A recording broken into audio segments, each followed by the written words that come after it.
Muy bien, hermanos. ¿Habéis hecho la tarea?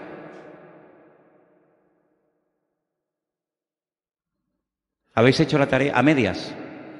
¿A medias qué significa? ¿Que leísteis la mitad del capítulo? La idea era leer durante toda la semana el capítulo 11 de la carta a los Hebreos. ¿Cuesta mucho leer un capítulo a la semana? No. De hecho, no había que leerlo una vez a la semana, sino de hecho había que leerlo cada día. ¿Sí? Entonces, si ustedes han leído ese capítulo, se habrán quedado, como yo, me imagino, sorprendidos de la riqueza y de la profundidad al mismo tiempo que contiene ese capítulo. 18 personajes diferentes se mencionan. 18 personas diferentes. Claro, evidentemente para poder entender ese capítulo, o mucho del capítulo, uno tiene que conocer bastante de la Biblia, porque la mayoría de las cosas que se dicen ahí las encontramos en la historia del Antiguo Testamento, y si usted no ha leído el Antiguo Testamento, pues difícilmente se podrá enterar de muchas cosas. Pero este mes es el capítulo de las obras, es el tema de las obras. Y las obras están muy relacionadas con nuestra fe, y la fe está muy relacionada con las obras. Para recordar algunas cosas que yo he dicho aquí, la fe sin obras está muerta. ¿De qué sirve que usted tenga mucha fe si luego no la usa? ¿De qué sirve que tenga una gran fe y un gran conocimiento del Señor y de su palabra si luego usted no actúa en consecuencia? ¿De qué le sirve tanta fe? ¿Para qué la quiere? ¿Para qué la quiere? La fe sin obras está totalmente muerta. Las obras que hacemos, ya lo hemos dicho en muchas ocasiones, no las hacemos para ganar la salvación. La salvación usted ni yo no la podemos comprar jamás. La salvación la obtuvo por los méritos de nuestro Señor Jesucristo muriendo en la cruz, derramando su sangre.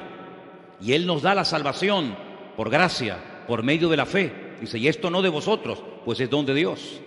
Pero una vez que ya nos hemos convertido, una vez que ya hemos puesto nuestra vida en las manos del Señor, se tiene que notar a la hora de hablar, a la hora de reaccionar, en lo que hacemos, en lo que decidimos, en lo que pensamos, etcétera. Todo tiene que estar, ¿verdad?, impregnado de esa fe, y es la que nos ayuda a movernos, a tomar decisiones, a cambiar nuestra forma de ver la vida, etcétera, etcétera. Ahora, si vamos al capítulo 11 del libro de Hebreos, y le pido por favor que vayan ya, ustedes van a encontrar que el capítulo 11 de Hebreos, cuyo tema central, como bien saben, es el tema de la fe,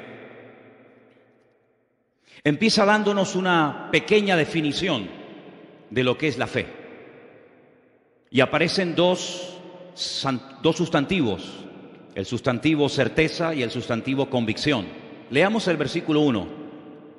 Dice, la fe es pues la certeza de lo que se espera, la convicción de lo que no se ve. Quiero volver a leer otra vez este versículo. Preste atención. La fe es la certeza de lo que se espera, la convicción de lo que no se ve. Los seres humanos creemos en millones de cosas que nunca hemos visto y probablemente nunca veamos. Así que no es una excusa el no ver a Dios para no creer en Él. Repito, hay millones de cosas en las cuales creemos, sin ninguna duda, y nunca hemos visto. Luego, el no ver no es excusa para no creer. Si solamente creyéramos en las cosas que vemos, pues imagínense los ciegos, imagínense los que nacen sin ver absolutamente nada, no podrían creer en nada. Porque si el principio es ver para creer, el ciego que no ve no podría creer. Por lo tanto, el no ver una cosa no es una excusa, repito, para no creer en ella. Algunos dirán, bueno, pero hay cosas que no vemos, pero se pueden demostrar que existen. Efectivamente. Precisamente uso este argumento para dirigirme a todos ustedes y decirles que la fe de los cristianos no es una fe ciega, porque nosotros podemos demostrar las cosas en las cuales creemos. Por eso no está bien el decir que tenemos una fe ciega, porque la fe no es ciega. Hay un ingrediente que es indispensable para tener una fe sana. ¿Se acuerdan cuando estuvimos hablando de la fe sana? Porque hay muchos tipos de fe. Hay gente que tiene, como dijimos en su día, una fe muy extraña, una fe rara, una fe mística. Pero la fe del creyente, la fe del cristiano, del hijo y de la hija de Dios, es una fe sana, es una fe que no es ciega, no es una fe basada en mitos, no es una fe basada en emociones, en sentimientos, en producto de la imaginación, sino que hay un ingrediente que alimenta la fe sana, y ese ingrediente es fundamentalmente el conocimiento. Cuanto más conocimiento tenga usted del Señor y de su palabra, mayor y mejor, de mejor calidad será su fe. Cuanto menos conozca usted a Dios y cuanto menos conozca usted de su palabra, su fe será de peor calidad. Porque lo que le da sustento, lo que le da base, lo que le da calidad a nuestra fe es el conocimiento y también, como no, la experiencia. Pero por encima de todo, el conocimiento. Vamos a poner ahí en la pantalla para que podamos leer la definición de la palabra certeza, porque aparece en el versículo 1 y queremos saber lo que esa palabra significa. Ahí la tenemos. La palabra certeza significa conocimiento seguro, claro y evidente que se tiene de algo sin ninguna duda. Es una creencia firme, fuera, no fuerza, fuera de toda duda. La duda es el cáncer que mata la fe. Donde hay duda, no hay fe. Y donde hay fe, no puede haber dudas. Por eso repito, la certeza es conocer a ciencia cierta, con una seguridad absoluta, clara y evidente, sin ningún género de dudas. La palabra convicción, que es un sustantivo, casi diríamos que es un sinónimo de la palabra anteriormente leída, es conocimiento seguro y claro y evidente, seguridad que tiene una persona de la verdad o certeza de lo que piensa o siente. Es una creencia firme, fuera de toda duda. Usted está firme, usted cree que Dios existe, usted cree que lo que la Biblia dice es verdad, porque el conocimiento es lo que hace que su fe sea una fe a prueba de bombas, una fe que supera la prueba, una fe que supera la duda, una fe que supera cualquier ataque interno o externo que usted a lo largo de su vida y de su trayectoria con el Señor pueda experimentar o recibir. Por lo tanto, si usted no tiene certeza y convicción de sus creencias, difícilmente usted tendrá una fe a prueba de pruebas. Por lo tanto, amados hermanos, partimos de la base de que la fe no puede estar basada única y exclusivamente en una experiencia personal, que es muy importante y es necesario el tenerla, por supuesto que sí. Pero por encima de cualquier experiencia, sensación, visión, sueño, sentimiento, emoción, etcétera, está la palabra de Dios, porque no es una fe fanática, no es una fe que nos ciega y nos impide ver la realidad de las cosas, sino al contrario, la fe nos ayuda a no creer en tonterías. La fe nos ayuda a superar tradiciones que han estado por siglos y siglos impidiéndole a la gente tener una fe genuina en el Señor. Hay pueblos en este país, aquí en España, en este país donde vivimos, que por encima de la fe y de lo que dice la palabra de Dios está la tradición. En otras palabras, la tradición manda. Y cuando le preguntas a muchas personas de este país, ¿y ustedes por qué hacen eso? ¿Y por qué practican tal cosa? ¿Y por qué hacen esto con estos animales? ¿Y por qué hacen esta festividad? Te dicen, por la tradición. Es una tradición ancestral que ha pasado de padres a hijos, de generación en generación, y como es la tradición, hay que hacerlo, aunque sea un disparate, aunque sea una locura, pero la tradición es la que manda. En la vida del creyente no hay tradición que mande. En la vida de cualquier hijo de Dios, lo que tiene que ser la base y el fundamento sólido que le da consistencia a todo el resto de nuestra vida es la palabra de Dios, el conocimiento fidedigno de la palabra de nuestro Dios. ¿Cuántos dicen amén? En otras palabras, racionalmente hay que creer en Dios, no fanáticamente. La Biblia dice en el libro de Romanos, concretamente en el capítulo 12, que la fe del creyente está basada también en la razón. Él es nuestro culto racional, dice la Biblia. Creemos en cosas que se pueden demostrar, porque si no se pueden demostrar, ¿cómo voy a creer en algo que no se puede demostrar? No somos locos. Yo creo en Dios porque puedo demostrar que Dios existe. Yo creo en la Biblia porque puedo demostrar que la Biblia es la palabra de Dios. Por eso no creo en el Corán como palabra de Dios, porque nadie me puede comprobar, nadie me puede demostrar que el Corán es la palabra de Dios. Por eso no creo en las imágenes, porque nadie me puede demostrar que esa es la forma como Dios quiere que se le adore y como quiere que un ser humano se le acerque a Él. Por eso no creo en tantas tradiciones y costumbres populares que están tremendamente arraigadas en la cultura de los pueblos, porque son simplemente eso, culturas, mitos, leyendas, tradiciones, pero que no tienen ninguna base y no tienen ningún fundamento bíblico. Pero lo que nosotros creemos, absolutamente todo lo que nosotros creemos, se puede demostrar. Y por eso nuestra fe no es una fe ciega, ni loca, ni fanática, sino es una fe robusta y una fe racional. ¿Cuántos dicen amén? Ahora bien, todo lo que nosotros creemos hasta el día de hoy nos ha llegado de la boca de otras personas. No nos levantamos una mañana y de repente comenzamos a creer en Dios, a leer la Biblia y a descartar una serie, como acabo de decir, de tradiciones y de costumbres, porque simplemente nos levantamos por la mañana y entró un rayo de luz por la ventana que nos aclaró todas las dudas y todas las interrogantes. No, no es nuestro caso, no ha sido nuestra experiencia. Prácticamente en todo cuanto nosotros creemos y practicamos hoy en día nos ha llegado por transmisión fundamentalmente oral.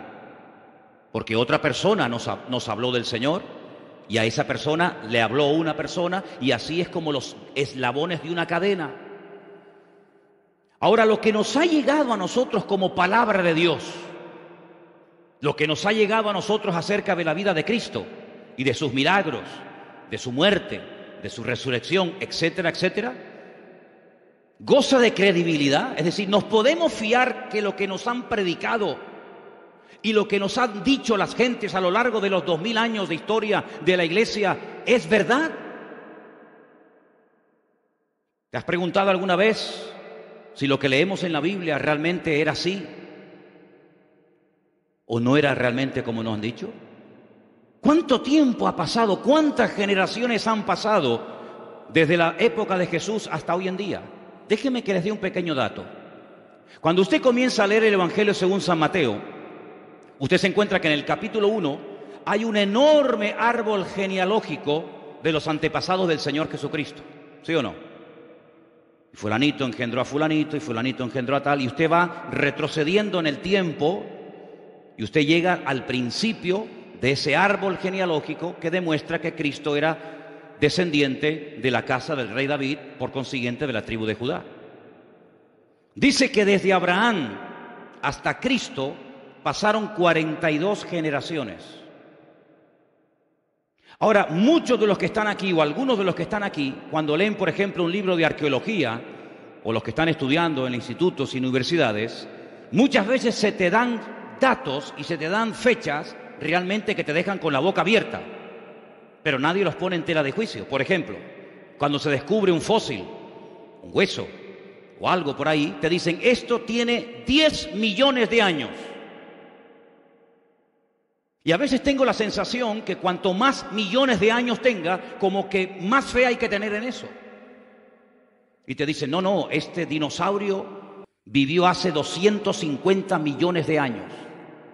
Y nadie cuestiona la barbaridad de millones que le ponen, la cantidad de ceros que le añaden a la derecha a esa cifra. Sin embargo, si yo les dijera que desde Cristo hasta hoy en día han pasado simplemente 50 generaciones, si ponemos que una generación, según la Biblia, duran 40 años, 50 por 40 son 2000. Es decir, tenemos que creer que ese hueso, que ese dinosaurio, que esa piedra o lo que sea, tiene 100 millones de años y nadie puede decir ni mu, porque lo ha dicho el señor fulano de tal. Pero si yo os digo que de aquellas personas que vieron, hablaron y caminaron y palparon y reconocieron al Señor, simplemente han pasado 50 generaciones, que no es nada, 2000 años, todo el mundo se pone como en guardia. ¿Cómo es posible que no haya ningún problema a la hora de aceptar millones de años para una cosa, y todo tipo de objeciones y de problemas y de trabas se ponen cuando hablamos de que desde Cristo hasta nosotros hoy en día han pasado aproximadamente 50 generaciones o 2000 años? ¿Por qué? Porque hablamos de Cristo. Y cada vez que se menciona o se habla de Cristo, automáticamente la gente se pone en guardia. Nadie se pone en guardia cuando te dicen que este hueso tiene 200 millones de años. Nadie. 200 millones de años, perfecto. Pero todo el mundo, o mucha gente, cuando hablas de Cristo y de la credibilidad de la Biblia y de la credibilidad de los manuscritos de la Escritura y de la antigüedad y del tiempo, se ponen en guardia. Pues déjenme decirles algo. Hay mucho más base para creer en las personas que vieron, caminaron y oyeron y aprendieron directamente de los labios de Cristo, que para creer que ese hueso tiene 250 millones de años. Porque los sistemas de datación de las cosas, de los huesos, de las piedras, etcétera, muchas veces falla. De hecho, se han aplicado sistemas de medición sobre animales que están vivos, como por ejemplo el carbono 14 o la radiación que queda en una piedra, en algo, cuando pasa el tiempo, y han dado que tiene millones de años y el animal estaba vivo y no se había muerto. Sin embargo, las personas que le conocieron gozan de toda nuestra credibilidad y de todo nuestro respeto, porque fueron testigos oculares del hecho que marcó un antes y un después en la historia de la humanidad. Sabemos cómo se llamaban, dónde vivían. Podemos hasta el día de hoy visitar los lugares donde vivieron, donde caminaron, donde predicaron, donde fueron torturados, donde fueron encarcelados, etcétera, etcétera. Incluso, fijaros qué interesante esto, los que le perseguían, es decir, los peores enemigos, utilizando la literatura, hablaron, y todos sus enemigos coinciden que lo que ellos decían es lo que había ocurrido, pero que no querían aceptarlo. Tenemos muchas cartas y manuscritos de personas ateas, de personas que eran enemigos del cristianismo, que escribían y decían, es que están empeñados en decir que su Dios, que su Señor, que su Mesías murió en una cruz, y que dicen todos que resucitó al tercer día. No había ningún tipo de dudas entre ellos, sino que estaban unidos, y podemos decir que no solamente por lo que dijeron y por lo que escribieron, sino que la arqueología, la literatura y la historia nos permiten a nosotros los cristianos hoy en día afirmar con toda certeza y convicción que todo cuanto nosotros creemos hoy en día no es producto de la imaginación ni de una locura, sino que tenemos una fe basada en un conocimiento certero de que la palabra de Dios está a prueba de bombas. Si alguien aquí ha cuestionado la Biblia, permíteme decirte que antes que tú ha habido millones de personas que han criticado y han dicho todo tipo de barbaridades en contra de la Biblia. Y muchos de los que comenzaron a meterse en contra de la Biblia y a investigar y a estudiar y a profundizar, porque la fe no impide investigar, la fe no impide, ¿verdad?, el razonar, el preguntar, el indagar, no, en absoluto. Es una fe racional, Él es nuestro culto racional, repito. Muchas de esas personas terminaron convirtiéndose y dándose cuenta de que era dura cosa es dar cosas contra el aguijón, y mejor es convertirse a Cristo que ponerse a Cristo en su contra. Por lo tanto, queridos hermanos y amigos, tenemos una fe a prueba de bombas. ¿Cuántos dicen amén? Pero esa fe y ese conocimiento nos tiene que llevar a la acción.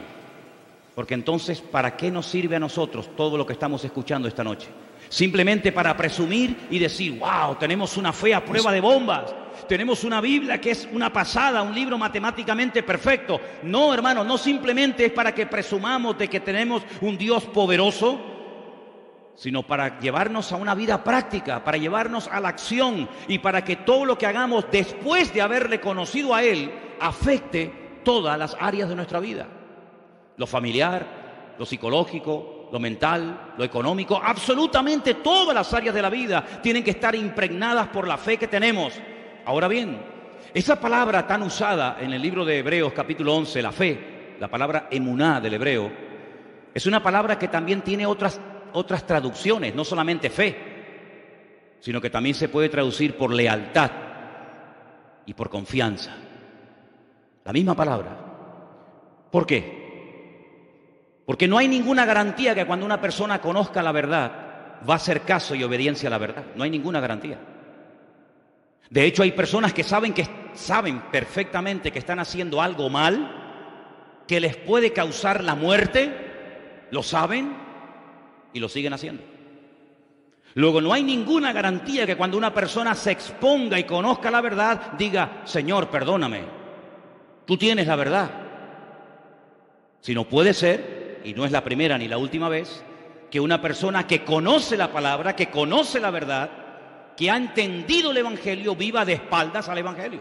No es la primera vez. Por lo tanto, cuando hablamos de fe, tenemos que preguntarnos, ¿vamos a ser obedientes a lo que aprendemos? ¿Vamos a ser coherentes con nuestra fe?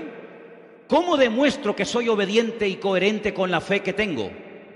A través de las acciones que hago. Porque si mis acciones contradicen a la fe que digo tener, mi fe probablemente no es una fe sana, sino es una fe muy particular, muy personal, donde yo pongo las reglas en vez de someterme, como tengo que hacer, a las reglas y a los principios de nuestro Dios. ¿Cuántos dicen amén? Dígale al que está a su lado, nuestra fe no es ciega, nuestra fe es una fe racional, basada en el conocimiento. Aleluya. Ahora, algunas personas dicen, yo soy hombre de ciencia, más que de fe. Bien. Dicho sea de paso, la palabra ciencia o conocimiento está en la Biblia. Es un don. La Biblia dice que hay un don que es el don de ciencia. No voy a hablar del tema de ese ahora, pero el Señor en ningún momento está en contra del conocimiento, en absoluto. El Señor Jesucristo una vez le dijo a unos, ustedes hacen las cosas mal porque no conocen, porque no tienen conocimiento de las Escrituras. Y por eso no conocen el mover de Dios. Por eso cuestionan los milagros. Por eso cuando yo sano a una persona, dudan de que esa persona verdaderamente estuvo enferma. ¿Se acuerdan, por ejemplo, en Juan? En el Evangelio según San Juan, capítulo 9, dice que el Señor sanó a una persona que era ciega de nacimiento. No que había perdido la vista, sino que fue ciego desde el vientre de su madre hasta que el Señor lo sanó. Juan capítulo 9. Y cuando fue sanado, llamaron a sus padres porque los judíos decían, mientes, tú nunca fuiste ciego. Y entonces vinieron los padres y dijeron, nuestro hijo nació ciego. Pero no nos preguntéis a nosotros, sino preguntadle a él porque ya tiene edad, porque dice la Biblia que tenía 40 años. Cuando una persona no conoce al Señor ni conoce su palabra, puede llegar a cuestionar todo. Por eso hay personas que cuando tú le abres tu corazón y le cuentas tu testimonio, se rebelan, te llevan la contraria, se burlan de ti, porque no conocen a Dios. Porque hay una regla elemental del reino de Dios que dice que el que es de Dios te va a oír y el que no es de Dios no te va a oír. En esto conocemos quiénes son de Dios y quiénes no son de Dios, lo dice la Biblia. Entonces, cuando una persona se goza en lo que le estás contando, algo que Dios ha hecho en tu vida, un milagro, una respuesta a una oración o lo que sea, puedes tener la completa seguridad de que esa persona se goza porque cree y tiene la misma fe y conocimiento que tú tienes. Pero cuando a una persona le dice, yo tenía cáncer y Dios me ha sanado, y se burla y cuestiona el poder de Dios, es porque no conoce ni a Dios ni a su palabra. Porque si conociera a Dios y a su palabra, diría, gloria a Dios, ¿cómo no te va a sanar el Señor de cáncer si Él es el Señor todopoderoso? ¿Cuántos dicen amén?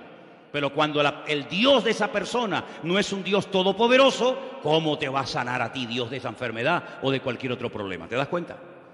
Así que la ciencia te lleva hasta la frontera, te permite conocer cosas, pero no te permite entender las cosas. Por eso hay gente de ciencia que conoce, pero no entiende. Sin embargo, si vamos a Hebreos capítulo 11, en el versículo 3, fíjate, porque yo una de las razones por las cuales le pedí que ustedes estudiaran y leyeran el capítulo 11 de Hebreos es para que se dieran cuenta la cantidad de cosas que se pueden hacer en la vida cuando una persona tiene fe en Dios. Y dice en el versículo 3, por la fe entendemos. Ay, amigo, no solamente conocemos. Yo para conocer muchas cosas no necesito tener fe. Pero para entender muchas cosas tengo que tener fe, porque el conocimiento no me lleva al entendimiento. Me da una información con la cual puedo incluso estar en contra. Pero dice que por la fe entendemos haber sido constituido el universo por la palabra de Dios. De modo que lo que se ve fue hecho de lo que no se veía. Luego lo visible viene de lo invisible. Ahora, el día que Dios diseñó y creó el universo, no habían testigos, no había ningún notario tomando nota, no había nadie que pueda decir, yo estuve allí y efectivamente fue así.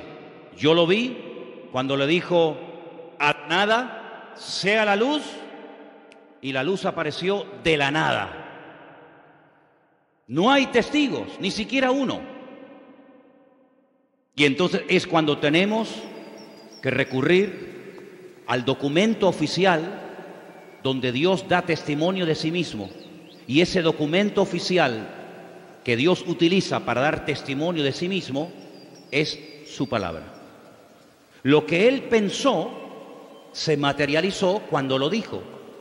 Pero si Dios simplemente hubiera dicho, sea la luz o sea tal y cual otra cosa, y esa palabra, esa orden, ese mandato no se hubiera escrito, ¿cómo sabríamos tú y yo que Dios creó el universo con el poder de su palabra sin tener ningún tipo de materia prima en la mano? Hermanos, para hacer este púlpito hizo falta un material llamado metacrilato. Para construir o hacer esta plataforma se necesitó madera. Para construir este edificio hizo falta cemento, arena, etcétera, etcétera. Pero Dios no necesitó materia prima para crear el universo, sino que lo único que, entre comillas, utilizó o usó el Señor fue el poder de su palabra. Y esa declaración, esas 6 veces que Dios da órdenes a la nada, las tenemos registradas en el único documento oficial que atestigua y da fe que lo que Dios hizo se cumplió. Y ese documento, gracias al Señor, lo tenemos aquí en la mano. Y se llama la Biblia, la palabra de Dios. ¿Qué es lo que puede presentar el hombre como contraargumento? Teorías no demostrables, opiniones, especulaciones, hipótesis. Y hay 10 o 12 opiniones diferentes acerca del origen de todo esto. Por ejemplo, ya Aristóteles, el famoso filósofo griego, decía que la creación es eterna, que siempre ha existido. El sol siempre ha existido, la luna siempre ha existido, la tierra, el universo siempre ha existido. Pero sin embargo eso no es verdad. Todo lo que vemos tuvo un inicio, tuvo un comienzo. Y todo comenzó con una orden, con un mandato de la boca de nuestro Dios. Y el documento, repito, que da fe de que efectivamente eso fue así, está en su palabra. Dijo Dios, sea la luz, y fue la luz. La Biblia no se escribió para convencer a nadie de nada. La Biblia no es un libro cuyo objetivo fundamental es convencer al inconverso de que existe Dios. Ese no es el objetivo de la Biblia. El objetivo de la Biblia no es demostrar que Dios existe. El objetivo de la Biblia no es ese.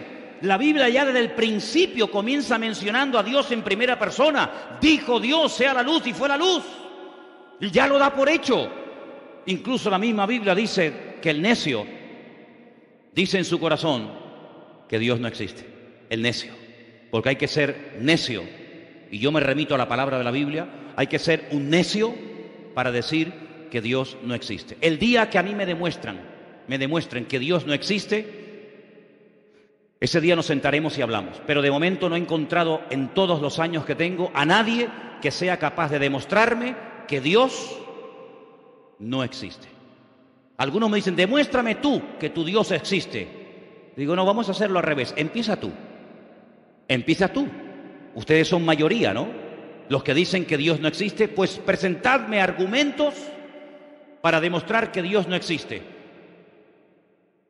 Y nadie te va a poder demostrar que Dios no existe. Absolutamente nadie.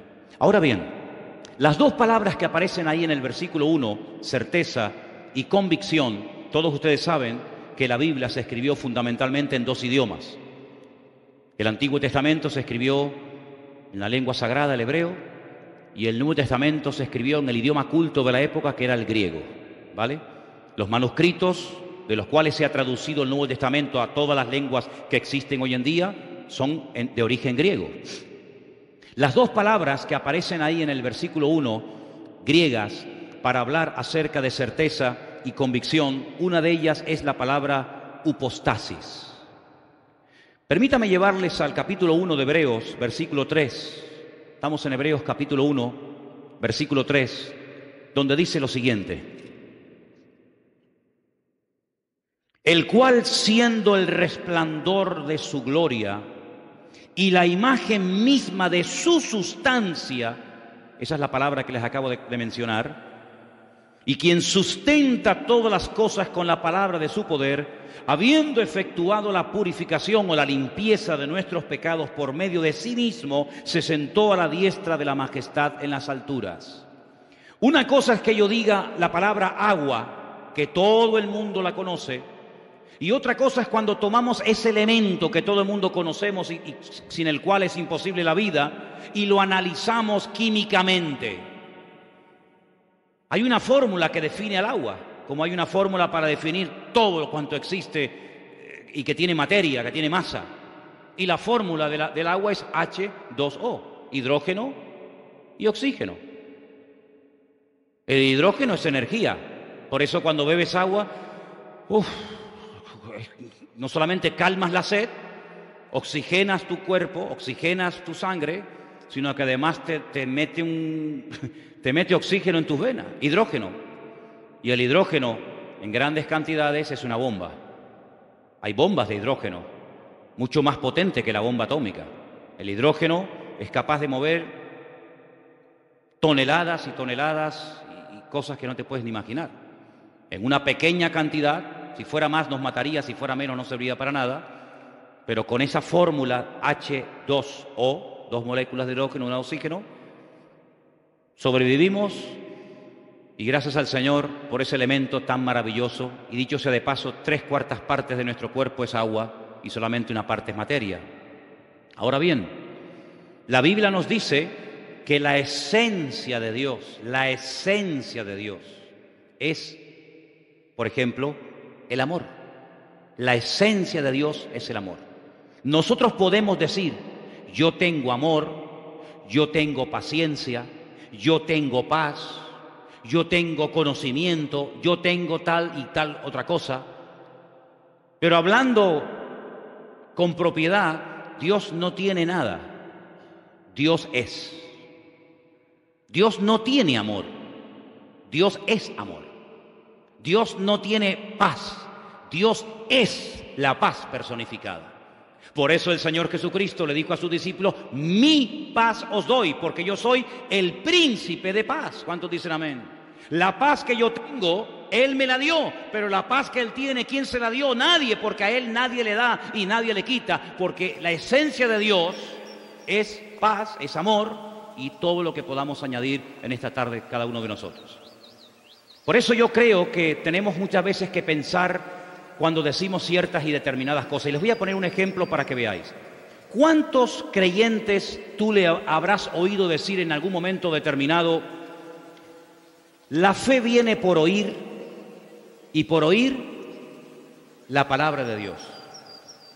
¿Habéis oído alguna vez a algún hermano, o a lo mejor tú mismo has dicho alguna vez: la fe viene por oír, y por oír la palabra de Dios? ¿Sí o no? Pues os habéis equivocado totalmente.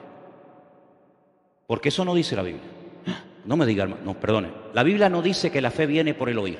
Eso no dice la Biblia. Compruébelo. ¿Dónde está eso? Romanos 10:17. ¿Me lo puedes poner? Romanos 10:17. Vamos a leer el versículo como lo que dice, no como lo que yo creo que dice. Porque cuando mencionamos mal la palabra de Dios, podemos estar esperando una falsa promesa, creyendo en una falsa expectativa o declarando algo incorrecto. Si ustedes leen el versículo Romanos 10:17, la palabra viene, el verbo venir, no aparece por ninguna parte. ¿Lo leemos juntos? Ahí lo tenéis. Así que la fe es por el oír, y el oír por la palabra de Dios. ¿Dónde dice la fe viene? Yo no lo veo por ningún lado. ¿Usted lo ve? A ver si yo veo bien. Déjame quitarme las gafas. No, pues no veo nada, ¿eh? No lo veo. La fe es... Ay, amigo. Jesús tenía fe cuando oraba por los ciegos, cuando resucitaba a los muertos, cuando limpiaba a los leprosos, cuando multiplicaba los panes y los peces, cuando caminaba por encima de las aguas, cuando reprendía a los demonios. ¿Jesús tenía fe? No. Jesús es fe. Porque si tiene, es porque alguien se la tuvo que dar. Todo lo que uno tiene es porque o lo has comprado, o te lo han regalado, o alguien te lo ha dado. Pero cuando uno es, por eso en hebreo el verbo tener no existe. ¿Sabían eso? Se declina una palabra, se declina una letra, la letra Shin. No existe el yo tengo, tú tienes, él tendrá, nosotros tenemos. No, se declina una palabra porque el tener no existe. Aquí el único que tiene, pero más que tener, el único que es y que da es nuestro Señor Jesucristo, es nuestro Dios. Y quiero decirles que en ese texto de Romanos 10:17, en todos los manuscritos no aparece la palabra Dios. En todos los manuscritos que existen hoy en día, que se han utilizado para traducir ese versículo al castellano, al alemán, al inglés, al chino, al japonés, etcétera, etcétera, en todos los manuscritos del mundo aparece la palabra Cristo. Ponlo otra vez. Así que la fe, dice, es por el oír y por oír la palabra de Cristo. Eso dice en el griego original. No hay ningún manuscrito donde aparezca la palabra Dios. Pero bueno, es que Dios es Cristo, ¿no? ¿Y Cristo es Dios o no? Pero para hablar con propiedad, los manuscritos dicen Cristo. Es decir, la fe está basada en un conocimiento, en una certeza y en una convicción que me cambia la vida radicalmente. Pero ¿cómo se alimenta ese conocimiento? ¿Cómo engorda, permítame la expresión, esa fe? ¿Cómo crece, cómo se extiende esa fe? Por oír directamente de aquel que es la fe personificada, es decir, por la comunión, por la relación diaria, permanente y constante con mi Señor, con mi Dios, es como mi fe se mantiene firme y crece y aumenta y se extiende. ¿Cuántos dicen amén? Si usted no tiene comunión con Dios, ¿con quién tiene comunión? Si usted no tiene una relación íntima, privada y diaria con el Señor, ¿con quién la tiene? Es más, cuando una persona mengua en su relación con Dios, los primeros que se dan cuenta son los que viven contigo. Si no, pregúntale a tu mujer, pregúntale a tu marido, a tu madre, a tu padre, a tu hijo. En el momento en el que tu comunión con el Señor mengua, en el momento en el que tu comunión con Dios no es como tiene que ser, comienza a brotar la antigua naturaleza, comienza a despertarse el gigante dormido. El gigante que pensabas que habías vencido, pero que simplemente lo has tenido dormido durante tiempo, comienza otra vez a despertarse y a hacer de las suyas. Por eso, lo mejor que podemos hacer en nuestra vida es mantenernos bien cerca, en comunión diaria y permanente con nuestro Dios, con nuestro Señor Jesucristo, para que nuestra fe no mengüe, sino que nuestra fe sea una fe viva, una fe sana, una fe robusta, y podamos ir de victoria en victoria y de gloria en gloria y de bendición en bendición en el nombre del Señor. Porque la fe, queridos hermanos, sí está basada en el conocimiento, pero ¿en el conocimiento de qué o de quién? En el conocimiento de mi Dios y en el conocimiento de la palabra de mi Dios. Amén. Ahora, voy a explicarles algo referente a esta palabra upostasis, que es la palabra que aparece en el versículo 1 del libro de Hebreos, y quiero darles una pequeña explicación para no perdernos en demasiadas explicaciones. Esa es la palabra que aparece en el griego para la palabra certeza, sustancia, esencia. Es algo que afecta el mundo. Si cogiéramos un vaso de agua y le echáramos un chorro de aceite, ¿se notaría? Sí, claro que sí. Si cogiéramos, por ejemplo, una Coca-Cola y la echáramos dentro de un vaso de agua, automáticamente cambiaría el color, el sabor y todo, ¿a que sí? En otras palabras, nuestra esencia como seres humanos es una esencia que viene deteriorada por la desobediencia y por el pecado. Y por eso cuando venimos a este mundo tenemos que aprender a ser obedientes. Nunca se aprende, nunca hay que enseñarle a un niño a ser desobediente. ¿Usted le enseñó a su hijo a ser desobediente? No, es que ya eso lo aprenden solo. ¿Usted le enseñó a un niño decir mentiras? No, las aprenden solo. ¿Decir malas palabras? Es como que viene en la esencia del hombre, ¿verdad? Pero cuando entra el Señor en nuestra vida, nuestra esencia espiritual tiene que cambiar radicalmente. Por eso no es normal, aunque algunos crean que sí, que cuando pasan muchos años caminando con el Señor y conociendo al Señor, sigamos hablando igual, actuando igual, pensando igual, pecando igual. Juan observa y dice, el que sigue practicando y viviendo en el desorden, el que sigue viviendo como si nada en el pecado, es que no ha conocido a Dios. Porque el que ha conocido a Dios no practica el pecado. ¿Cuántos dicen amén?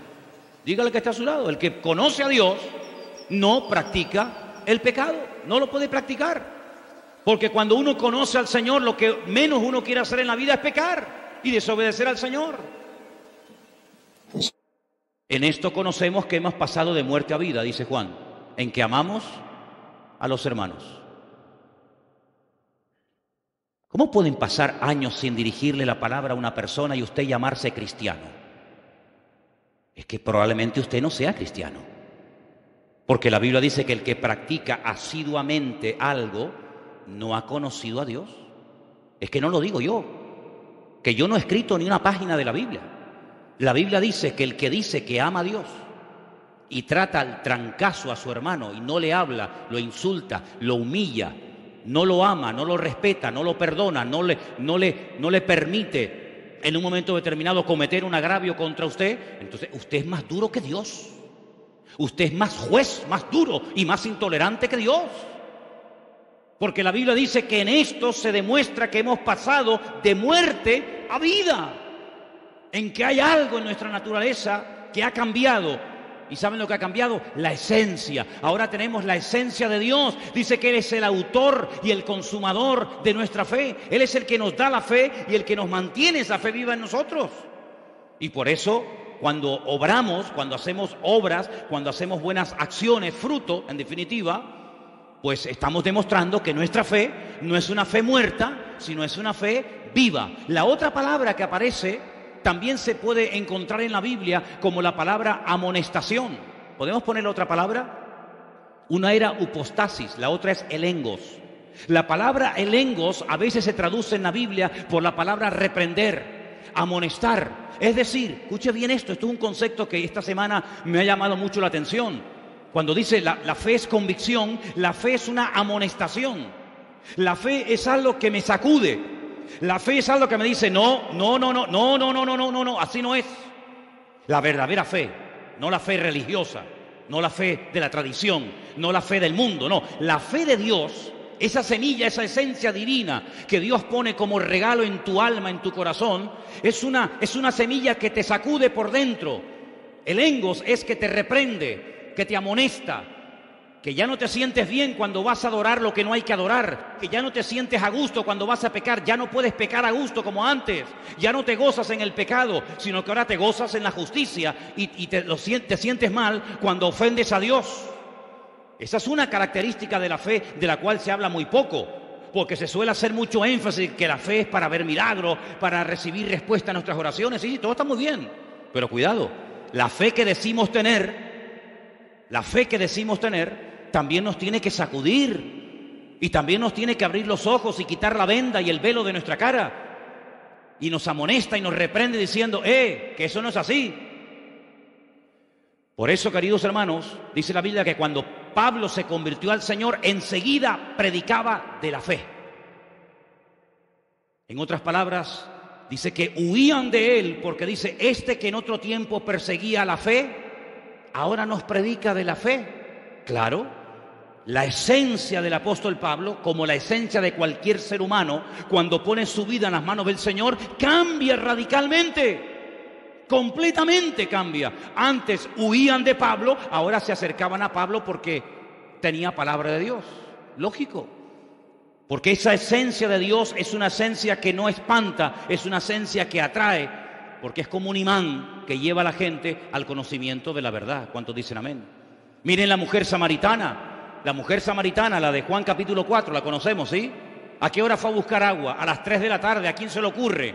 ¿A quién se le ocurre a las 3 de la tarde en Israel, con el calor que hace, ir a buscar un cántaro de agua? ¿A nadie?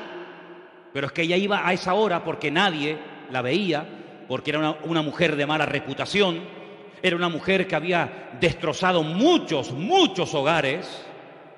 Una mujer, como dije en una ocasión, que había robado muchos maridos a otras señoras casadas, y entonces ella iba a esas horas tan extrañas de la tarde, porque resulta de que nadie la iba a cuestionar y nadie la iba a ver. Pero allí estaba el Señor. Y el Señor, como saben, le pide agua. Y el Señor, hay un momento en el que se le queda mirando y le dice: ¿sabes? ¿Por qué no vas a la ciudad y le dices a tu marido que venga? Qué sabiduría, ¿no?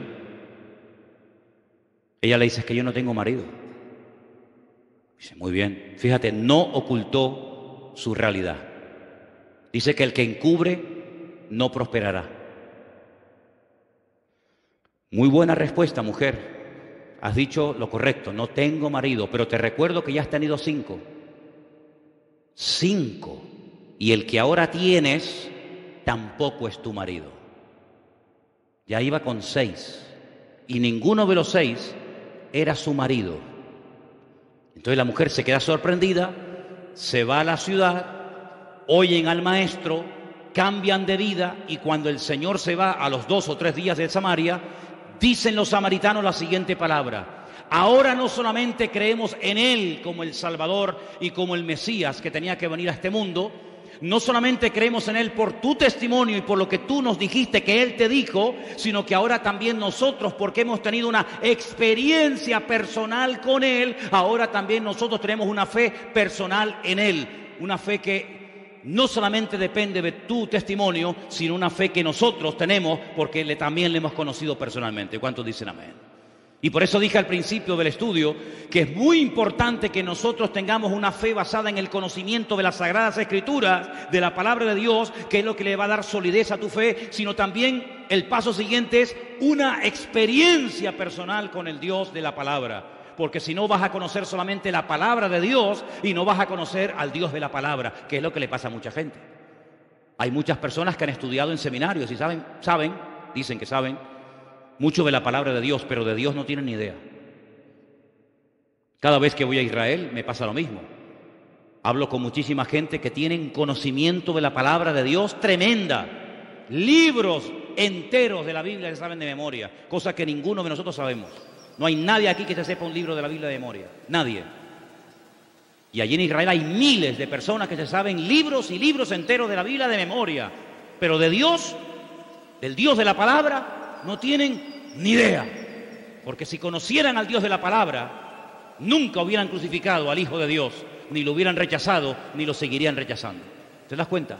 Luego el conocimiento por sí mismo no es suficiente, porque no hay nada peor que pecar después de haber conocido, después de haber recibido el conocimiento y seguir pecando y rebelándote contra el Señor. Ahora bien, la fe tiene un ingrediente muy interesante, y es que te ayuda a cambiar lo natural por el poder de la fe en el mundo espiritual. Es decir, hay varios pasajes, voy a poner solamente 2 o 3 ejemplos para que veáis lo interesante que es. Hay gente que acepta cosas en la vida con una cierta resignación, como diciendo: bueno, esto es lo que me ha tocado en la vida. Esta es la cruz, dicen algunos, que me ha tocado llevar. Vamos a ver, ¿usted se acuerda cuando un joven llamado David, que en aquel momento no era rey ni era nada, recibe el encargo de su padre para que vaya al campo de batalla donde están sus hermanos mayores a ver cómo están? ¿Se acuerda del pasaje? Seguro que sí. Dice la Biblia que cuando llegó al campamento y habló con sus hermanos y le dio la comida que traía para ellos de parte de su padre, él se dio cuenta de que en el campamento había un ambiente extraño. Allí no se respiraba a fe por ninguna parte. Allí había temor, allí había miedo. Y él pregunta y dice, ¿qué es lo que pasa? Porque yo noto que aquí hay un ambiente donde no está la presencia del Señor.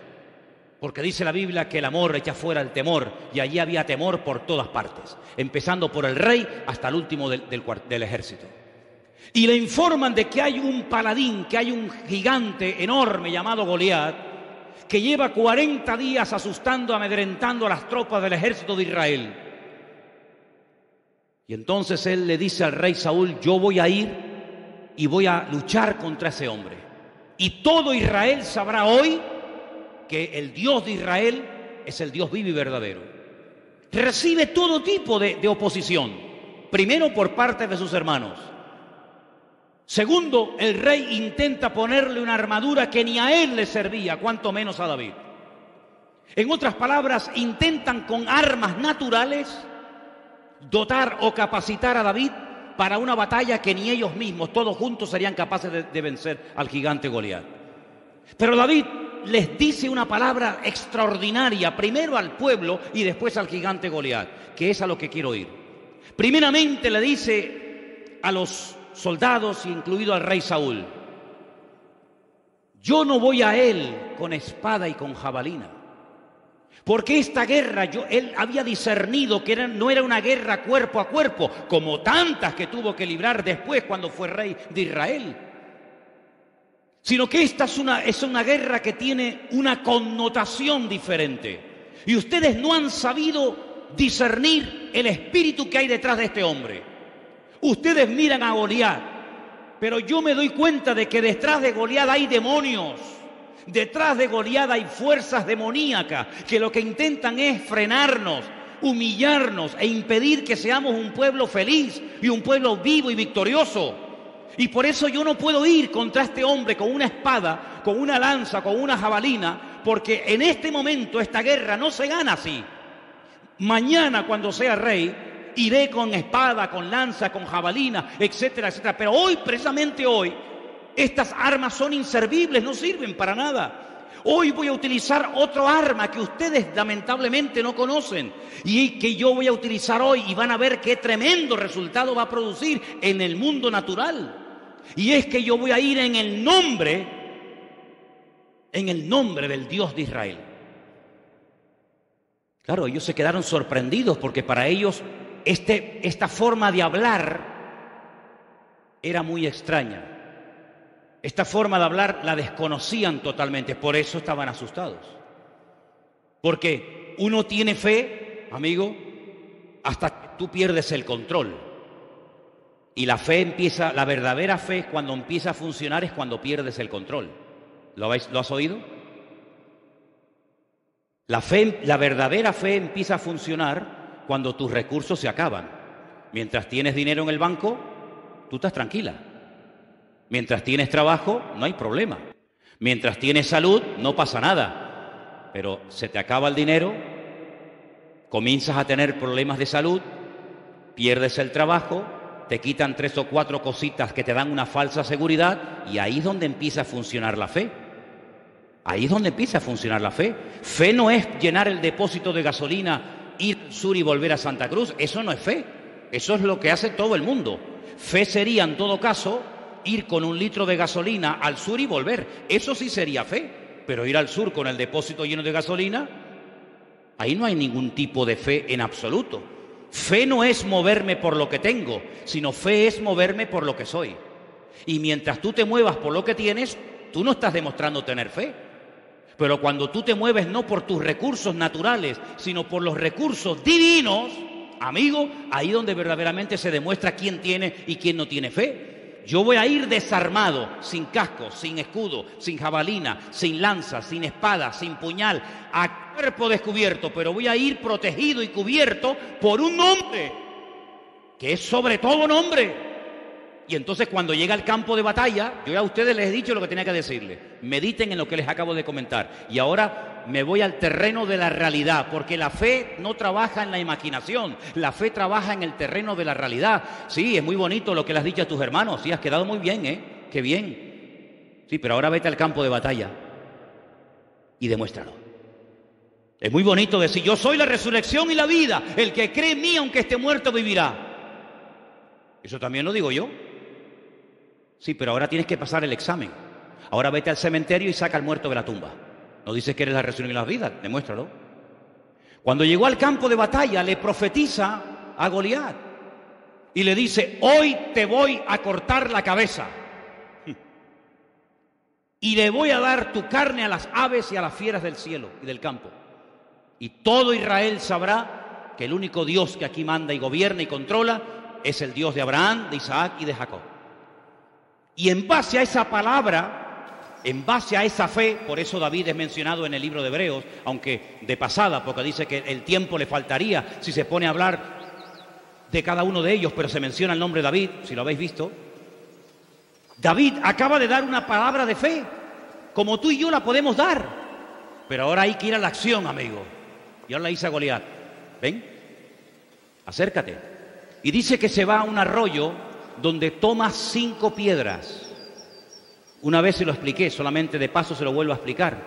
Los filisteos controlaban toda la costa mediterránea. 5 ciudades: Gaza, Askelón, Asdod, Ecrón y Gaza y Gat. 5 ciudades. David dice 5 piedras, una para cada uno. Después de Goliat vendrá el otro y el otro y el otro. No fue capaz de venir nadie más. La Biblia dice que cuando salió, él le lanzó aquella piedra, derrotó al enemigo y todos los filisteos salieron huyendo. Es una cosa fuera de toda lógica. Porque que un joven mate a un gigante y que todo un ejército se ponga en desbandada, ¿pero por qué? Porque lo que hay es que descabezar al enemigo. Dice la Biblia, y Jesús lo explicó muy claramente, por favor entiendan esto. Tú no puedes entrar en la casa de un hombre fuerte y sacar sus bienes y sacar todo lo que le pertenece si antes no lo atas. ¿Cómo te vas a meter tú en la casa de un hombre que es más fuerte que tú, quitarle todo y llevártelo a tu casa? Es imposible. Primeramente habrá que reducirlo, atarlo, esposarlo, amarrarlo, y luego entras y te llevas las cosas. No es que estás dando una lección para saber cómo robar, cuidado. No es eso, sino simplemente un ejemplo, ¿vale? Pues en el mundo espiritual igual. ¿Cuál es tu gigante? ¿Contra quién estás peleando tú? Y a veces somos tan cortos que decimos, no, mi gigante es mi jefe. ¿Y detrás de ese jefe quién está? No, mi gigante es mi marido, mi esposa, mi vecino, mi fulanito de tal. No tienes visión espiritual, amigo. Pero dice la Biblia cómo obtener visión espiritual. Lo dice la Biblia, no es el tema, pero yo leía hoy en 2 de Corintios que cuando Moisés bajó de la montaña, era tal el resplandor de la gloria de Dios en su rostro que dice que se tuvo que poner un velo por delante de la cara. Y Pablo dice, eso me sirve a mí para explicarles algo a ustedes, judíos. Escúchenme, vengan para acá. Ustedes cuando leen y no entienden, ¿sabéis por qué? Porque tenéis el mismo velo que Moisés tenía sobre el rostro. Pero cuando ustedes se conviertan a Cristo, el velo que les impide entender, no conocer, entender, se quitará y entonces podrán entender las profecías y la palabra. Entonces, cuando hay una verdadera conversión,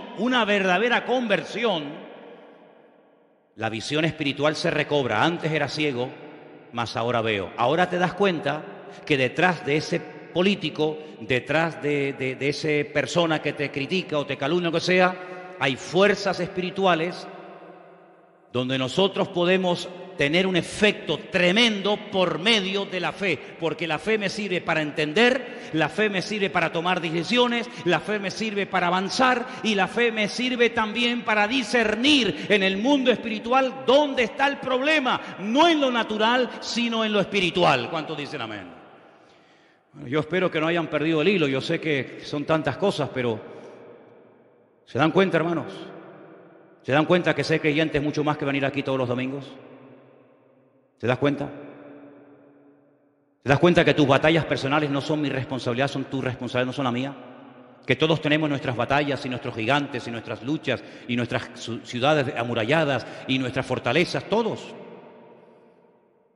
Y tenemos que crecer, sí, como pueblo de Dios, como iglesia, pero también a nivel individual. Tenemos que crecer.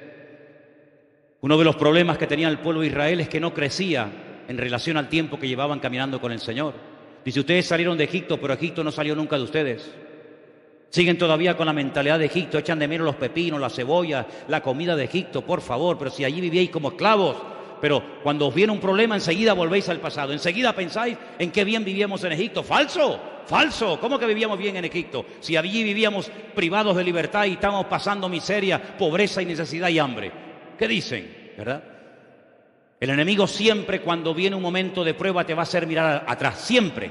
El enemigo nunca te va a poner una visión delante. El único que dice mira hacia adelante es el Señor. Pero la mujer de Lot, cuando tuvo un momento de duda, ¿dónde miró? Atrás, nunca mira adelante. El enemigo siempre te va a hacer creer que los tiempos pasados fueron mejor que los presentes. Dice, y el que habla así no es sabio. Por lo tanto, cada vez que te entra nostalgia, cada vez que te dan ganas de mirar atrás, no es Dios el que te está hablando. El Señor siempre te dice, poned la mira en las cosas de arriba, si es que verdaderamente habéis resucitado con Cristo Jesús. El segundo ejemplo que les quiero poner, el primero fue el de David con Goliat, ¿sí? El segundo ejemplo es el de Elías, profeta Elías. Un hombre que sube a lo alto del Monte Carmelo y le dice a 400 profetas falsos de Baal, hoy tiene que quedar aquí bien claro en esta montaña quién es el verdadero Dios. Vamos a ver, lo que no es correcto es que ustedes por un día adoren a Baal y otro día adoren a Dios. No puede ser, esto es una ambigüedad, esto no lleva a ninguna parte. Vamos a tomar una decisión. Y en aquel monte que es muy alto, del cual se ve muchas partes de Israel, todo el valle de Meguido, etcétera, etcétera, les dice, vamos a orar, vamos a entrar en una guerra de tipo espiritual. Aquí no vamos a pelear cuerpo a cuerpo, sino aquí vamos a pelear en el mundo espiritual. Ustedes pongan sobre un altar de piedras a un buey y yo pondré otro. Y ustedes oren e invoquen a vuestras divinidades y a vuestros dioses. Si vuestro Dios es el verdadero, que lo demuestre y punto. Que descienda fuego del cielo. Si no desciende fuego del cielo, ustedes están sinceramente equivocados. Estáis creyendo en una mentira como si fuera verdad. Y estáis inculcando y transmitiendo de generación en generación esas mentiras y esas fábulas a vuestros hijos. Y eso no se puede permitir ni un momento más. Después yo tendré mi oportunidad, invocaré al Señor. Y si mi Dios me responde por fuego y quema este altar, entonces queda bien claro que vosotros estáis adorando a un Dios falso y el Dios mío es el verdadero. Estaban tan equivocados y tan fanatizados que dijeron, vale, podían haber dicho, no, espera. Vamos a buscar una cosa más sencillita, Elías, por favor, que caiga fuego del cielo. No, pero ellos estaban tan convencidos que dijeron, vale, venga. Es increíble cómo la gente puede incluso llegar a dar la vida por una mentira, creyendo que está muriendo por una verdad. Es terrible. La fe religiosa es peligrosa. La fe religiosa puede llevarte a cometer barbaridades. Oraron desde la mañana hasta el atardecer y allí no hubo ninguna respuesta hasta que le tocó el turno a Elías.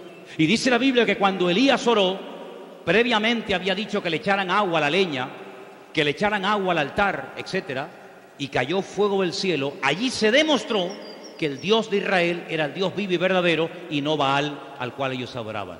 Esa no fue una guerra de un ejército contra otro ejército. Esa no fue una guerra de tipo natural, fue una guerra de tipo espiritual. Israel se enfrentó en lo natural muchas veces en el pasado con amorreos, filisteos, cananeos, moabitas, amonitas, ¿de acuerdo? Pero las batallas que tú y yo libramos hoy en día no son físicas. Nuestra pelea no es contra sangre y carne, dice Efesios capítulo 6. Las armas de nuestra milicia no son carnales. Nosotros, dice la Biblia, que peleamos contra principados, contra potestades, contra gobernadores de las tinieblas de este siglo, contra huestes espirituales de maldad en las regiones celestes. Y hay cristianos que ahí no saben pelear. No, ahí no saben, no tienen ni idea. No tienen ni idea. Y es ahí donde el Señor en este 2017, a todos y a cada uno de nosotros, a los que quieran, nos quiere llevar a pelear la buena batalla, a pelear no contra el jefe que te trata mal y te humilla, no contra el profesor que la tiene según tú tomada contigo, no contra el vecino que te tiene amargada la vida y te raya el coche y te tira basura por la ventana, no contra fulano y... No, por ahí no van los tiros, amigo. Sino aprender a leer, aprender a discernir en el mundo espiritual y darte cuenta que hay cosas que no vienen de Dios. Y lo que no viene de Dios, a través de la fe, yo tengo la autoridad de reprender, tengo la autoridad de tomar autoridad sobre esas cuestiones y cambiarlo natural a través del nombre de nuestro Señor Jesucristo. ¿Cuántos dicen amén? Y quiero solamente recordarles algo. En Marcos capítulo 4, verso 37, es el último pasaje que voy a leer, aunque tengo aquí material para dar y vender. Pero en Marcos capítulo, como dije, 4, verso 37, quiero que presten atención a este último texto que voy a leer en esta noche, por favor. Y dice así. Si quieren, arrancamos del versículo 35, para empezar a leer la historia del principio. Aquel día, cuando llegó la noche, les dijo: pasemos al otro lado. Pasemos al otro lado. Ya hemos estado mucho tiempo en esta orilla. Despidiendo a la multitud, le tomaron como estaba en la barca y había también con él otras barcas. Pero se levantó una gran tempestad de viento y echaba las olas en la barca de tal manera que ya se anegaba. Ahora, no estamos hablando de un transatlántico. Estamos hablando de pequeñas embarcaciones donde si entra mucha agua, lo más probable es que nos hundamos aquí todos y puede haber algún muerto. De hecho, ¿cuánta gente, cuántos miles de personas han muerto cruzando de diferentes partes del mundo hacia Europa porque el tipo de embarcaciones en el que vienen no sirven para nada? Pues aquí hay un ejemplo bíblico de cómo va un grupo de 12 personas en una pequeña embarcación, se desata una tempestad de tal magnitud. Y entonces fijaros que en el versículo 38 dice: él estaba en la popa, en la parte de atrás de la barca, durmiendo. ¿No se mareaba el Señor? Parece ser que no. No había biodramina, que yo sepa, en aquella época, ¿no? No se mareaba. Yo sé que si más de uno fuera en esa barca, madre mía, se hubiera tirado por la borda, ¿no? Estaba durmiendo en un cabezal y le despertaron y le dijeron: maestro, ¿no tienes cuidado que perecemos? Y Señor, pero tú no te das cuenta que vamos a morir ahogados. Ahora vamos a pararnos un momento. ¿La fe para qué sirve? Para tomar sabias decisiones, para hablar correctamente. Ahora están hablando incorrectamente. ¿Por qué? ¿Quién es el que va dormido en esta barca? ¿Quién es el que va ahí dormido? ¿Cómo se llama ese señor que está ahí dormido? Yeshua HaMashiach, Señor Jesucristo. Bien. ¿Quién es Él? Es el Mesías. Bien. Si es el Mesías, ¿qué dicen las profecías acerca de la muerte del Mesías? Bueno, Isaías 53 y otros pasajes es muy claro. Dice que traspasarían sus manos y sus pies y que moriría colgado, crucificado entre malhechores. Eso dicen las profecías. Si las profecías dicen que Él va a morir crucificado, ¿cómo le dicen al Señor: Señor, despiértate, que vamos a morirnos? No nos podemos morir. Él no puede morir en esta barca. ¿Por qué? Porque entonces la palabra sería mentirosa. Porque entonces Isaías era un mentiroso. ¿Se inventó eso de que lo iban a crucificar? ¿Se equivocó? No, iba a morir ahogado. ¿Por qué va durmiendo el Señor? Porque sabe que por mucho agua que entre, Él no va a morir ahogado. Esto es tremendo, ¿eh? No es lo mismo montarse en un avión sabiendo que no se va a caer que sabiendo que el avión se va a caer. ¿Te montarías? Usted va a morir en un avión. Ya no me monto más en aviones. Pero si yo sé con toda seguridad que no voy a morir en un avión, me puedo montar en 1.000.000 de vuelos que por mucho que se meneen, por mucho que se sacudan, yo sé que no voy a morir así. De alguna manera aterrizará. Esa era la fe que en ese momento estaba manifestando el Señor. ¿Cómo? Con paz, con tranquilidad. En paz me acostaré y asimismo dormiré. Ahí tenían delante de sus narices la paz personificada. Pero ellos no, ellos pierden el control. Y cuando uno pierde el control que dije antes, es cuando empieza la fe. Pero si no tienen fe, ¿qué fe van a usar? ¿Qué fe van a usar, amigo? Señor, despiértate que perecemos. Versículo 39. Levantándose, reprendió. Es la misma palabra, en este pasaje no siempre, pero en este pasaje cuando dice reprendió, es la misma expresión que utilizaba cuando reprendía a los demonios. La misma. Toma autoridad de lo natural con el poder del mundo espiritual. Reprendió al viento y a la mar y le dijo: cállate, enmudece. Cesó el viento, se hizo grande bonanza y les dijo: ¿por qué estáis así amedrentados? ¿Es que no tenéis fe? ¿Ves cómo les reprocha? Tenéis, no sé lo que tenéis, pero fe en este momento no habéis manifestado ninguna. Entonces temieron con gran temor y se decían el uno al otro: ¿quién es este que aún el viento y el mar le obedecen? Si conocemos a Dios, no vamos a entrar en el terreno de la desesperación, ni de la duda, ni del temor. Porque cuando conocemos a Dios, pase lo que pase, venga lo que venga y digan lo que digan, yo sé en quién he creído. ¿De dónde me viene ese conocimiento? De la palabra. Cuando la palabra la tengo, la guardo en mi corazón, la atesoro cerca de mi vida, ya pueden decir los seres humanos lo que quieran, lo que prevalece es la palabra.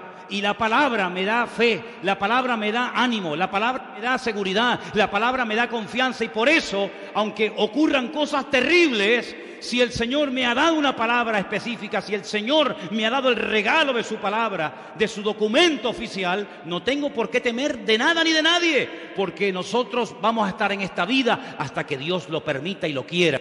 Pero no quiero que estés en esta vida de cualquier manera, ¿vale? No quiero que estés en esta vida con una resignación absurda y ridícula, aceptando cosas que no vienen de Dios como creyéndote que vengan de Dios. Dios quiere lo mejor para tu vida. Dios quiere bendiciones para tu vida. Dios quiere abrirte puertas. Dios quiere ayudarte. Dios no quiere que estés amargada. Dios no quiere que estés con duda. Dios no quiere que estés incómodo. Dios no quiere que estés insatisfecho. Dios quiere llenarte de paz, de victoria, de su presencia. Y cuando eso no está, párate y dice: Señor, en el nombre de Jesús, no acepto la tristeza, no acepto la derrota, no acepto el desánimo como algo normal. ¿Cómo que como algo normal? Será para los de la calle que no tienen al Dios que yo tengo, pero el Dios que yo tengo es un Dios que, dicho en su palabra, estaré con vosotros todos los días hasta el fin del mundo. Y quiero solamente, hermanos, recordarles que en el libro de Hebreos, capítulo 11, usted puede ver ahí por qué Abel fue capaz de hacer lo que hizo, por qué Enoc no murió, por qué Abraham salió sin saber a dónde iba, ¿verdad? ¿Por qué Sara, fuera de toda posibilidad humana científica de ser madre, fue madre? ¿Por qué Isaac se dejó amarrar, un hombre con 40 años, y dijo: bueno, si me tienes que matar, me matas? ¿Por qué estas gentes hacían y vivían de esta manera? Por la fe. Porque la fe les llevaba a ser leales a Dios. Vamos a vivir hoy, a partir de hoy, todos y cada uno de nosotros, leales y fieles al conocimiento que hemos aprendido. Porque una cosa es tener fe y otra cosa es vivir de acuerdo a la fe que digo tener. Así que si usted tiene que perdonar a alguien, perdónelo hoy mismo. Porque usted ya sabe lo que tiene que hacer y si no lo hace está pecando y se va a ir al infierno de cabeza si usted no quiere arrepentirse de sus pecados. Si usted sabe que tiene que orar y no lo está haciendo, si usted sabe que tiene que dejar de pecar en ciertas y determinadas áreas y no lo hace, usted sabe perfectamente que está jugando con lo más valioso que usted tiene, que no es ni su coche, ni su casa, ni su trabajo, ni sus joyas, ni su patrimonio. Lo más valioso que el ser humano tiene es su alma. Y la Biblia dice que el que descuida su alma es un necio. Por lo tanto, hermanos, velemos, tomemos medidas preventivas, usemos la fe que el Señor ha puesto en nuestros corazones, cambiemos nuestra forma de hablar. Es una vergüenza cómo está reaccionando el mundo ante una persona que nos puede gustar más o menos, pero que ha hecho una serie de declaraciones que sí, que pueden ser muy, todo lo que tú quieras, pero hermanos, a nosotros no nos van a convencer las naciones de la tierra ni los medios de comunicación. Nosotros sabemos en quién hemos creído y nosotros sabemos que nuestro Dios está con nosotros. Cierra tus ojos, por favor, ahí donde estás. Pídale al Señor en esta noche, por favor: Señor, ayúdame a hablar en fe, a tomar las decisiones en fe, a vivir en fe, a orar en fe. Yo no quiero tener una fe religiosa basada simplemente en un conocimiento intelectual, porque la fe sin obras está muerta.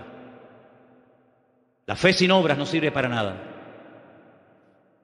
Es como una flor artificial que parece, pero no es. No hay que regarla, no desprende olor, no crece, no se marchita, es artificial. La fe del cristiano no puede ser una fe artificial. Es una fe que hay que cuidar, que hay que usarla, que tiene que crecer, que tiene que madurar, que tiene que robustecerse. Esa es una fe genuina, porque está viva. Y todo lo que tiene vida hay que cuidarlo, hay que protegerlo.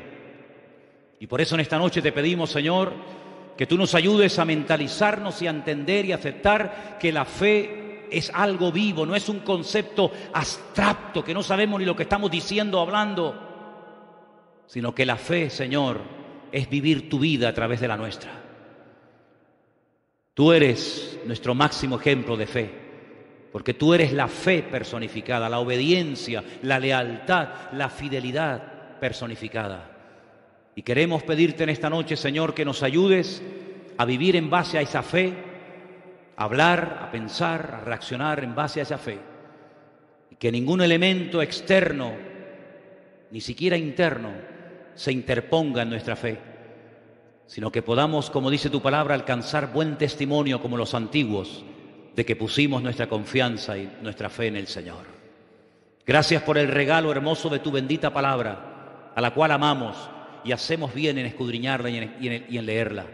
Señor, gracias porque podemos alimentar la fe con tu palabra, porque tu palabra es la fuente de la fe. Y queremos en esta semana esforzarnos en leerla, en escudriñarla, en memorizarla, porque es la palabra de Dios la que nos hace entender los misterios que el hombre todavía no entiende y comprende. Conocen, pero no entienden. Pero el creyente sabe, conoce y entiende, porque con la fe podemos entender cómo se hizo el universo, los tiempos, las edades, las salidas y las puestas del sol, las estaciones, todo lo podemos entender, porque tu palabra es la sabiduría misma. Y te pedimos, Señor, que nos ayudes a amarla y a tenerla siempre en nuestros corazones. Te lo pedimos en el nombre bendito de Jesús. Amén y amén.